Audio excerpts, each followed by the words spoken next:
Congress party అధికారంలోకి రాగానే ప్రవేశపెట్టిన బడ్జెట్లోనే తాము చాలా స్పష్టంగా చెప్పామని 5,000 కోట్లను ఇంటిగ్రేటెడ్ స్కూల్స్ కోసం ఖర్చు పెట్టేందుకు సిద్ధంగా ఉన్నట్లు ప్రకటించామని, పిల్లల కోసం ఈ సంవత్సరం 5,000 కోట్లను ఇంటిగ్రేటెడ్ రెసిడెన్షియల్ స్కూల్స్ కోసం ఖర్చు పెడుతున్నామని, అంతర్జాతీయ ప్రమాణాలతో అన్ని అంశాలను క్షుణ్ణంగా పరిశీలించి భవనాలు నిర్మిస్తున్నామని, ఇంటిగ్రేటెడ్ రెసిడెన్షియల్ స్కూల్లో ఎస్సీలు, ఎస్టీలు, బీసీలు, మైనార్టీలు, జనరల్ విద్యార్థులు అందరూ ఉండి ఒకే కుటుంబంలా కలిసిమెలిసి ఎదగడానికి కావాల్సిన వాతావరణాన్ని అక్కడ సృష్టించేలా ఏర్పాటు చేస్తామని ఉప ముఖ్యమంత్రి బట్టి విక్రమార్క తెలిపారు. స్కూల్లో ఉండేటట్టుగా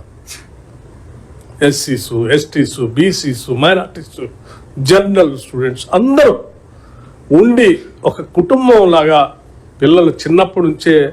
ఎదగటానికి కావలసినటువంటి వాతావరణాన్ని అక్కడ సృష్టిస్తూ,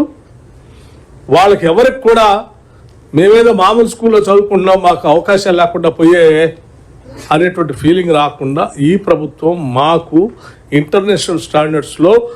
ఈ రాష్ట్రంలో ఎక్కడా లేనటువంటి ఫెసిలిటీస్ అన్ని కల్పిస్తూ ఏర్పాటు చేస్తున్నామని చెప్పారు.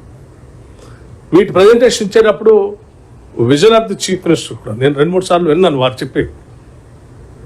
కేవలం ఎడ్యుకేషన్తో ఒక్కటే మనం రుద్దటం కాదు, స్టూడెంట్స్కి ఎక్స్ట్రా థింగ్ నాకు అవకాశాలు లేవే అనేటువంటి భావం వాళ్ళకి కలగకుండా ఉండేటట్టు ఒకసారో నెలకోసారో 15 రోజులకోసారో అవసరమైతే మనం డైరెక్ట్గా శాటిలైట్ ద్వారా పిక్చర్స్ కూడా వాళ్ళకి పిల్లలకి ఐఎమ్ నాట్ మిస్సింగ్ ఎనీథింగ్. మరిన్ని అప్డేట్స్ కోసం మా ఛానల్ని సబ్స్క్రైబ్ చేయండి.